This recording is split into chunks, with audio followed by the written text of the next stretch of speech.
تمام علما اتفاق کردند که در قرآن کریم الله تعالی به گفتن روز جمعه مبارک، یعنی در روز جمعه، امر نکرده است و همه اتفاق کردند که جناب رسول الله صلی الله علیه و سلم به گفتن سخن جمعه مبارک امر نکردند و خودشان هم یگان کس را با روز جمعه تبریک نکردند و یگان صحابه ها همدیگر را جمعه مبارک نمی گفتند، نه تابعین، نه تبع تابعین، نه امام ابو حنیفه و نه یگان مذهب ها.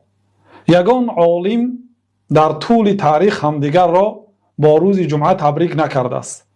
این یک مسئله که اتفاق تمام علما هست. حتی آنهایی که روز جمعه مبارک گوید تبریک کنید میگفتگی ها هم میدانند که پیامبر صلی الله علیه و سلم نکردند، صحابه ها نکردند، تابعین نکردند، 4 امام ها و دیگر امام ها علما نکردند. در این مسئله اتفاق است.